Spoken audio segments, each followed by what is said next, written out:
still remember the songs now. That's how much impact it made. Yes, it was a movie. Okay. On still my microphone. Okay. Yeah. It was a movie by Sarafina. Yes. See, although the movie was Sarafina, but the group was called. All right. Yes. So it was just exposes the brutality of police against school kids in those years. If you recall, Whoopi Goldberg was a teacher. Yes, she was a teacher. Being arrested and being killed. Yes. Yes. So yeah, it was in 1992, 93, somewhere there. Yeah. It wasn't fiction, was it? Come again? Was it fiction? No, it was not a fiction at all. Okay. It was not fiction at all. It was a reality. It was a reality. Wow. Interesting. How long have you been in Ghana? To be precise, I arrived in Ghana on the 23rd of May last year. Oh, last year? Oh, wow. Okay. I don't know why I thought you've been here for like 5 years or more. I think... Is this how much we've made you feel at home? Yes. I've been to other countries, but I feel more comfortable in Ghana than those previous missions that I was at. Interesting. Did you choose to come to Ghana or you were assigned? I was assigned. We used to choose. Okay. And we ended up suffering people that were choosy. So we said, no, I cannot go to this country. I want to go to this country. So now you'll just be assigned. Interesting. And when you came in, I'm sure you probably had some preconceived expectations or perceptions about Ghana, right? You know what? At the varsity, I was at Forte University. Our lecturer, by then, we used to call Mr. Kofi. Ghanaian? Yes, a Ghanaian. He's still in South Africa. Oh, but really? he retired. He stays in that town where Forte is. And what a coincidence. Sometime last year, her daughter, she's working for one of the South African medical insurance company. Okay. Discovery. So she came here because South African companies, when they come to Ghana, they are port of entry is South African High Commission. So she came to introduce herself. I said, I know your father. Your father used to be my lecturer for political science, we used to call political science. So she just, and she even said to me, you know what, when I'm back to South Africa, I'll go home. I said, but your home is Ghana. She said, no. I grew up in Alice. That's where I call it home. I said, we moved a long time ago from Ghana, and we regard ourselves as South Africans. Yes, so that's why I said, I'll be going home. Interesting. I mean, it's interesting to hear that because a lot of Ghanaians in the diaspora, no matter how long they've lived in the place, you know, they're quick to say, I'm going back home, where home is, you know, Ghana. They must have, that tells how much, how do I call it, comfort that South Africa has created for the entire family. You know what, my wife, her brother-in-law, it's a Ghanaian, Mr. Kucho. Your wife is Ghanaian? No. My wife. Okay, the brother-in-law. Her brother-in-law. Oh, right. He's a Ghanaian. Okay. So since 1983, he has been in South Africa.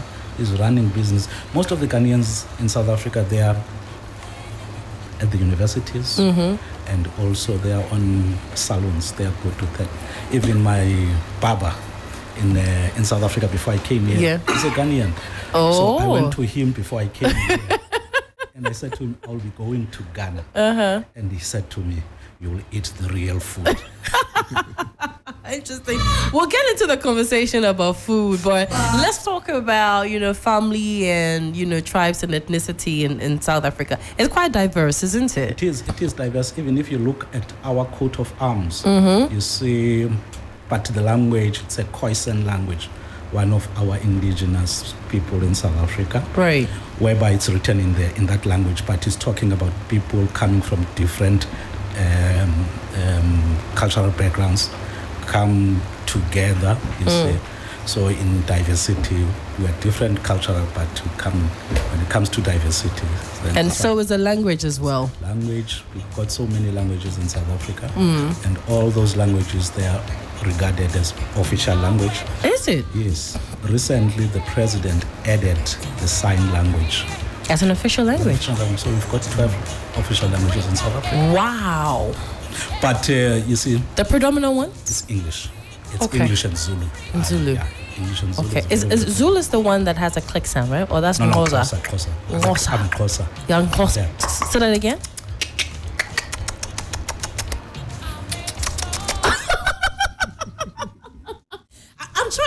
that it has meaning. We're not just kissing our teeth for nothing, right? Mm-hmm. So you say you are Nkosa.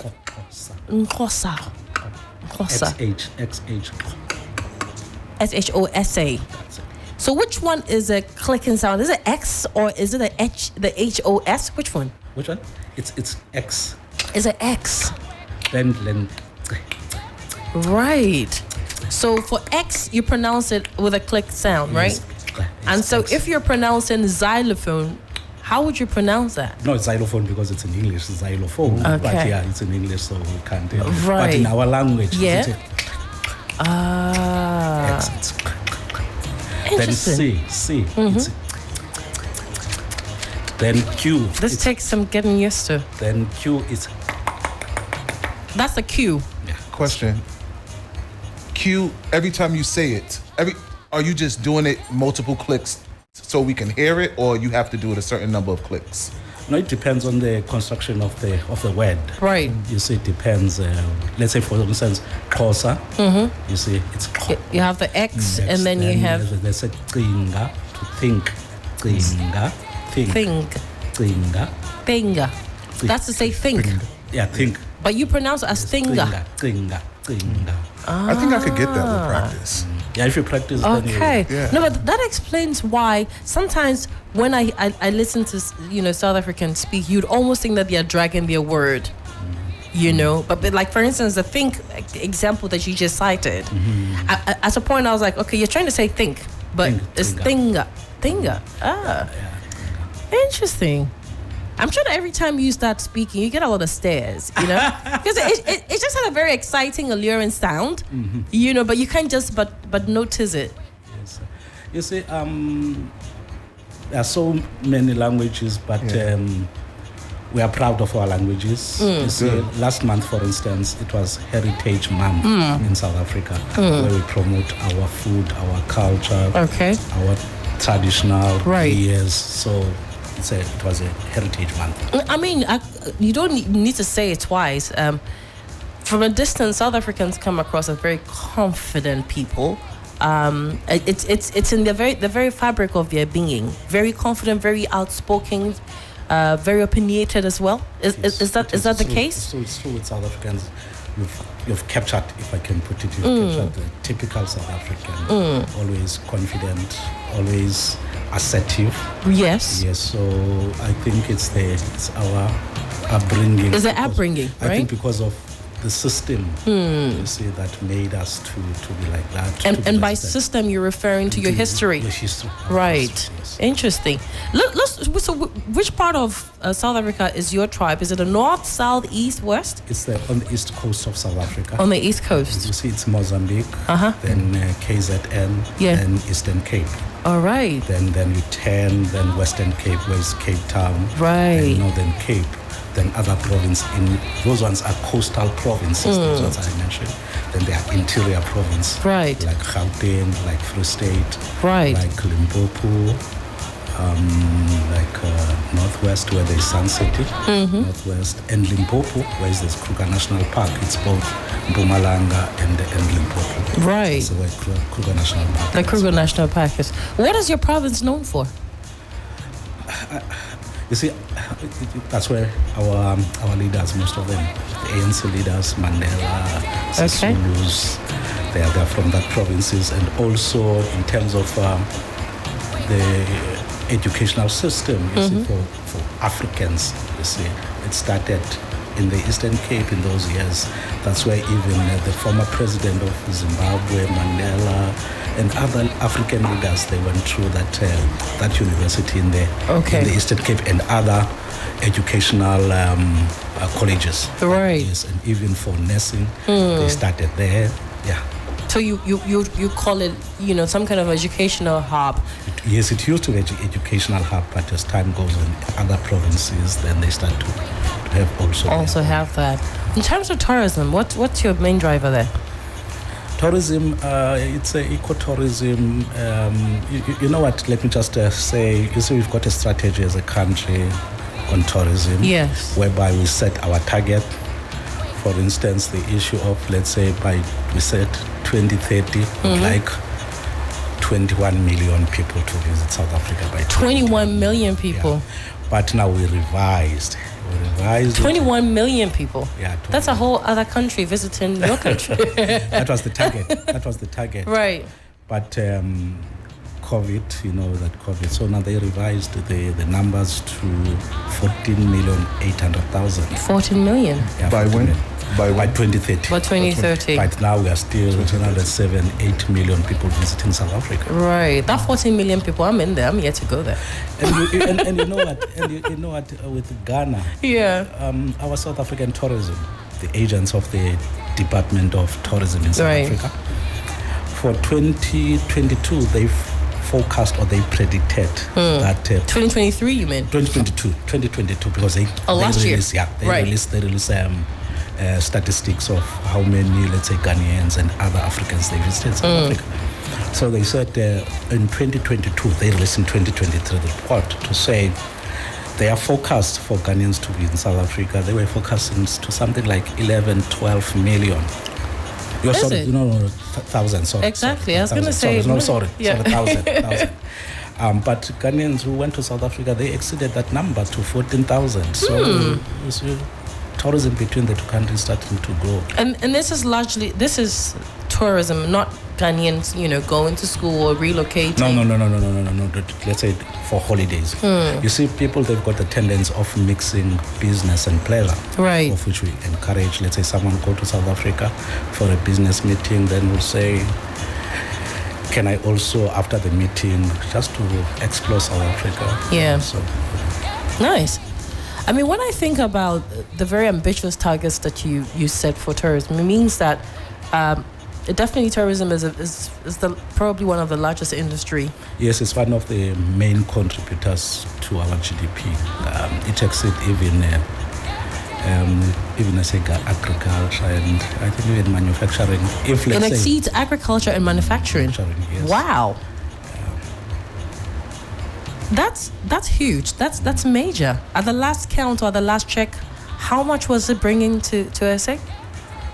According to statistics of, I don't know the latest, but 2019, it brought something like 209 billion South African rands. So if you, let's say, exchange rate currently, but by then it was a little bit stronger, the rand against the dollar. So currently it's $1 equals to 18 rand 85 cents. Okay. Yes. So in 2019, 209 billion South African rands. 29 billion? No, 209. 209? Billion South African rands. That's some serious money. Yes. That's it's one of the main contributors. And if it employs more than 700,000, let's say tourism, direct, more than 700,000 are employed in a tourism-related industry. Do you see that kind of potential in Ghana? You know what? Recently, our Director General, and you call it a Chief Director, they've met in April, whereby they've signed a joint technical committee. You see, joint technical committee is to see it that the MOU, Memorandum of Understanding, that was signed in 2010, which was dormant. We tried to operationalize that MOU because there are areas of cooperation between Ghana and South Africa. What are some of the areas? Some of areas, let's say benchmarking, benchmark best practices, and also tourism, say attraction sites in both countries, and also the issue of late we are talking about meditourism. Medical tourism. Then Ghanaians, they've discovered that. Please discuss medical tourism more. Okay. Medical tourism. Ghanaians, when we launched it last year, even Ghanaians, they said they used to go to UK, to Turkey, to US, Dubai. But now they've discovered that for the same treatment, they could get it cheaper in SA? It's reasonable in South Africa than in those countries. So their focus now is to go to South Africa. Interesting. Yes. As far as South Africans who come to Ghana is concerned, what do they come for? You see, in Ghana, there are so many South African companies, and they've seen or they've discovered that there is business in Ghana that needs to be explored. So as we speak, we've got more than 180 South African companies. Yes, you see MTN, you see ShopRite, you see, but there are others also that are owned by, not let's say multinational, if I can put international there. Right. But there are others that they are involved, 180 South African companies that are in Ghana. Aside the, like you said, the international ones, the international companies that we know, the other companies, in what sectors are they dominating? Is it in the mining? Is it in agriculture? Mining is a big. You see, mining is big, but there are those that are on estate. You see, real estate business. Yeah, real estate business. They are here. I see. You see, and also ICT. You see, and also construction on a small scale. On a small scale. Yeah, but they are here. I see. But you see MTN. You see Anglo, Gold Ashanti. Yes. You see those big ones, but there are also those smaller. Are South Africans interested in the aspect of tourism in Ghana when they're in Ghana? And where do they typically go or spend as far as tourism is concerned in Ghana? Madam, I have to explore that one. I must be honest. I'm just curious. I must be honest with you. Can I just find? Sure, that's fine. Yeah, I only went there because of the joint, memorandum that you talked about. I was just curious to see if. When in doubt, nightlife. Sorry? When in doubt, nightlife. Nightlife. Oh, definitely. Accra has a very, bustling nightlife. Yeah. I'm sure in South Africa, it's even worse. You see, with South Africans, our nightlife, I know it from experience. Yeah. It's not like here in Ghana where your nightlife start at 10, 11. Okay. You see? School me. School me more. As we start around about 9. By 1 or 2, you see in Ghana it's up until 6 the following morning. Yes. With us, by 2, I want to go and sleep. 2 a.m. Yeah, 2 a.m. So if it's starting at 9, so what does it typically start with? You meet, at a particular hangout, or you meet with friends and acquaintances meet first, and then they go into the pubs and all of that. Yeah, to go to the pubs, yes, it's like that. Yes, I see. You've captured it. It's like that. Interesting. It's like that. Rashad, you've got a question before I move on to my next? So 2 a.m. it's early. That's too early. It's like that in the United States. Things have changed. I used to party till 4 or 5 in the morning, and then I went to a different state in the South. Back when I used to drink, I brought a bottle at like 12:45 p.m. and then by 1 a.m. they said last call. I was upset. But what I did want to ask you, lead it into when you were talking about currency. Every time we've done this show, listening to Miriam, when I've been on, Accra has always been the most expensive city. But I have a feeling that Cape Town, maybe even Joburg are one of the few countries that have maybe a more expensive economy. No, but when you compare to Ghana, it's expensive. More expensive? Really? Yeah, it's more expensive. Wow. That's surprising. Yeah, I'm surprised by that. It is. Even Cape Town. Even Cape Town. You see, this thing of inflation, we talk about it. You see, our inflation is less than 8%. Okay. Yeah.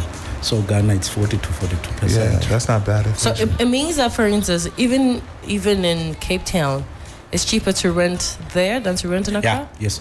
It's, you see, here in Ghana, people, they even price in dollars. Yes. It also becomes more expensive for us. So, for instance, a house in Pretoria, Pretoria, where I come from, maybe a house will be 20,000 rands. Let's say maybe a double-story house with 3-bedroom, double garage, a swimming pool. How much is that in dollars? It will be maybe 2.5 if I... $2,500 per month for all of that. Yeah, for the 3-bedroom, double garage, swimming pool. It can be $2,500. In prime location. Yeah, prime location. 2,500 to 3,000, but it won't be more than 2,000. But there are also other suburbs, right, that maybe they can even be expensive like that, but on average. On the average, yeah. Interesting. So I'm sure when you came in a year ago and you did the maths, you probably were doing the maths on everything that you were buying or anything that required, money. It's natural. You'll Yeah. convert. Yes. And you thought, oh boy, what a choice I have made, huh? No. It's, I've been to other places that they're even expensive than Ghana, like Moscow, for instance. Moscow. Are there any African countries that's more expensive than Ghana that you've been They to? said Angola, but I've never been. They said Ghana is also so expensive. That's what they're saying. Interesting. Have you had any culture shocks yet? Not really. But you know what? When it comes to food, you say every dish there's pepper. See, that's the thing I don't get. Almost every guest that we have hosted on this show has a challenge with pepper. You speak to the Nigerians, they tell you that the food is hot. You speak to the Angolans, oh, pepper. Why is it such a big deal? Yeah, with us, it depends. You see, maybe our pepper, if I can say it, our pepper is not strong as Ghanaian pepper. Right. So what was your first pepper dish? Was it banku and it was shuto? I use kenke. Kenke? Yeah, I use kenke. I like kenke. Yeah. Yeah, I like kenke. But when I was in South Africa, I said my sister's brother-in-law, yes, Mr. Kujo, he used to cook for us. What do you call this one? Banku. No, not banku. The other one. Jollof. Fufu. Fufu. Yeah. Yes. Before I came here, we used to eat a lot of fufu. Is it? And his soup didn't have a lot of pepper? No, it didn't. He has been domesticized. And then you came in and you tasted the pepper, and you thought, "What's going on? Your mouth is burning, your eyes are burning." But I'm used to it now. Oh, you are? I'm used to it. Oh, you've adjusted very well. I even go for goat soup. You see, Ah. I put more pepper. That's interesting to you. hear. Well, we're going to South Africa this October, as you know. Yes. And we're visiting Western Cape. For somebody who's thinking, do I want to go on this trip or not? Really, I'm just going to leave you to convince somebody who is juggling with the decision whether to visit or not, or to go on this trip or not. What would they be missing, really? You see, Ghanaians are in love with the South African wine. That's where South African wine come from. It's in the Western Cape. We've also got a wine route. You see that normally tourists, they will be taken to that wine route to see where those vineyards and visit the actual, let's say, not brewer, what we call where they the wines, wine making. The wine making, right. So that they visit those houses where there's wine, and you even be given for it to taste. Oh, wow. And also the Robben Island, where former President Mandela was incarcerated for more than 20 years, I think. So he was more than 20 years there. But I'm subject to correction because he was released from there and he was taken to another prison. Right. Paulsmoor. I think it was in 1983, if I'm not mistaken. Then, and also the general life in Cape Town. And you see people, they'll talk about the two oceans where they meet, the Atlantic and the Indian Ocean, because you are right there at the bottom of the continent. So there are so many points of attraction or sites, that tourist sites that you can visit when you are in Cape Town. But also the nightlife in Cape Town, they said it's good, but I've never experienced. Oh, you haven't? No, because when I go to Cape Town, I just go when work related. Then we'll go back to Pretoria because our parliament, it's in Cape Town. Right. You see, in South Africa, we've got three capitals: the legislature, the executive, and the judiciary. Judiciary, it's in Bloemfontein. Although the Constitutional Court, which is the highest court in South Africa, it's in Johannesburg. But the Supreme Court of Appeal, it's in Bloemfontein. So we regard it as a judicial capital of South Africa. Interesting. Then executive, it's in Pretoria, where there are union buildings. unfortunately, our parliament has been burned down since last year, I think in January. But we are going to resolve. But Cape Town for you in general. Nice one. I mean, whenever South Africa is mentioned, the first thought, of course, is the sightseeing, and then of course shopping as well. I'm sure there's so many places that you can buy from, but if typically we're going for a week, right, for somebody who wants to shop on a budget, right, how much is reasonable to carry in your purse? I'm saying reasonable because I mean you can carry as much as you want to carry. And again, are there any bans on how much you can travel with as far as South Africa is concerned? You cannot take into the country more than $10,000. All right. More than 10,000. Okay. If you bring more than 10, you have to declare.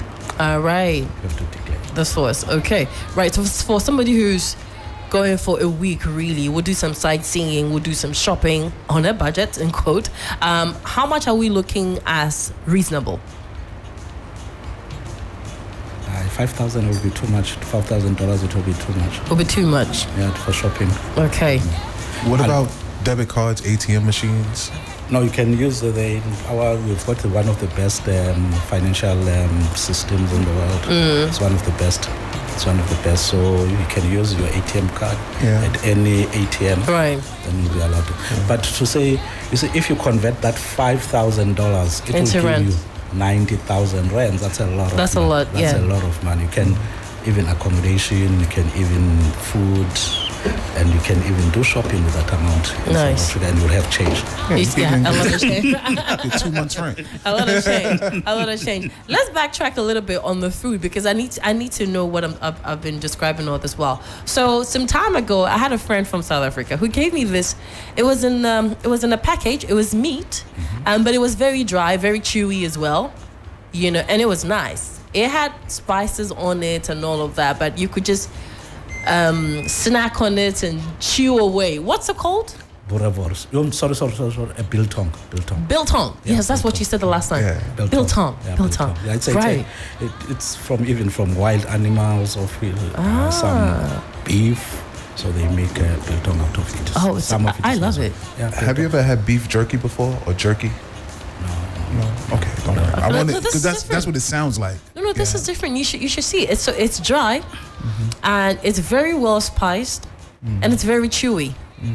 And the thing about it is that, typically when you're eating meat, after you've had meat, it will kind of like the smell stays on your hands, your fingers for a very long time. That one, no. But this kind of wears off quickly, so you don't smell of meat. Yeah. But it is very nice, and you can package it in your purse and in your bag, and you could decently chew on it. Nobody will think that you're overindulged or anything. It's really, really nice. I love it. Okay. I mean, if there's anything else I'd go to South Africa for, it would be that. Wow. You know what Malcolm in Laboni, the new one? Yes. Yeah, they sell it last week on Saturday. I bought there. Oh, they do? From South Africa. Yes. I see. I should check. I should visit them. Yeah.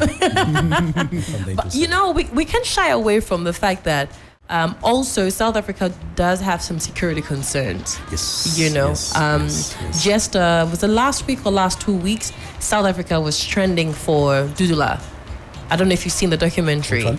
So I think it's Dudula. It was Operation Dudula. Operation Dudula, exactly. Yeah. Madam, that one, Operation Dudula and government also showed concern about it. It's Right. a certain clique of South Africans trying to say we don't have jobs because of Foreigners. And they're saying we don't have any issue with foreigners in South Africa, but they must be in the country legally. Right. They must have proper documents to be there in South Africa. That's the bottom line. That's what we're saying. So government said, okay, let's address this issue. Right. Yeah, but government is addressing it together with the leaders of Operation Dudula. Right. I mean, not to dig into it because this wouldn't be the appropriate platform to dig into that, Yes. but I brought it up because of, for instance, what you mentioned about the ambitious target of having so many tourists. I have seen the documentary, and some of the concerns that were raised were the fact that the unquote foreigners were, for instance, peddling drugs, and South African youths were at risk of it and all of that. So as far as security is concerned, when you're at the same time as you're pushing tourism, right? How is security being handled so that tourists don't, feel like I'm insecure or unsafe. Yeah. You see, each and every province, let's say those where tourists they visit, like KwaZulu-Natal, Durban, Western Cape, Mpumalanga, there are police that their focus it's on tourists. All right. Yes, it's all focused on that. But there will be some few incidents that tourists will be mugged. Then some will be killed. I have to be honest, some will be killed, but they'll be arrested. They'll be arrested. The arm of the law is too long. So ultimately, they'll be caught. Then they'll be sentenced. They'll be dealt with through the courts of law. The courts of law.